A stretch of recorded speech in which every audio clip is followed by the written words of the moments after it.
Yani mwanafamilia wa channel tupendwa hii hapa ya Bizoza Media.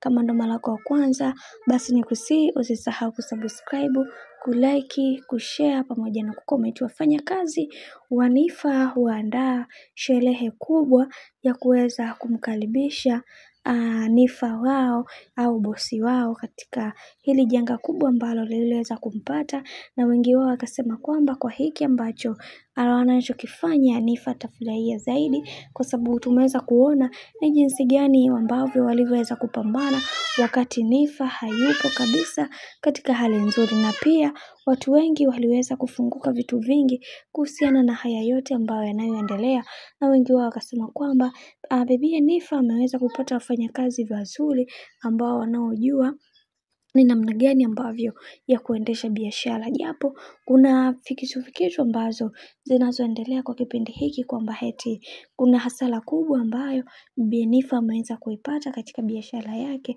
ikizungumzwa na kusema kwamba katika mambo yote ambayo yanayoendelea kwa kipindi hiki bibi Nifa ameonyesha moja kati ya vitu ambavyo vimetokea katika biashara yake, kwa sababu watu wakiwa wanaenda katika biashara bibi Nifa, kuna vitu ambavyo wanaviona haviko sawa kama vile ambavyo vilivyopo mwanzoni. Wanadai kwamba kuna vitu ambavyo bibi Nifa ameweza kuvipoteza kwa kiasi kikubwa, na hii ni kwa sababu tu ya watu kutokumuona bibi Nifa katika ofisi zake. Lakini licha hayo yote ambayo yanayotokea katika haya maisha, binafsi watu wengi wameweza kufunguka na kusema kwamba tutahakikisha kila kitu kinakwenda kuwa sawa kwa upande wa Nifa, na tunaamini katika haya ambayo yanayoendelea kwa kipindi hiki tutaweza kusolve matatizo yake, na kila kitu kwa upande wake kitakwenda kuwa sawa kama vile ambavyo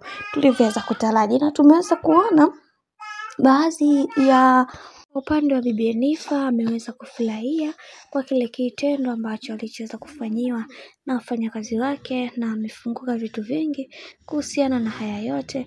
Aliweza kuwashukuru sana na kuambia kwamba natamani kuweza kuona upendo huu ukiendelea kadri siku zinavyozidi kwenda, kwani nyie mmekuwa kama ni ndugu, sio tena wafanyakazi. Natamani kuweza kuona maisha yangu yanakuwa mikononi mwenu, kwa sababu nisingekuwa nyie basi mimi leo hii nisingekuwa hapa. Licha kuna mambo ambayo hayako sawa, ila ninaamini kila kitu kitakwenda kuwa sawa kabisa kama vile ambavyo nilivyoweza kuacha mwanzo.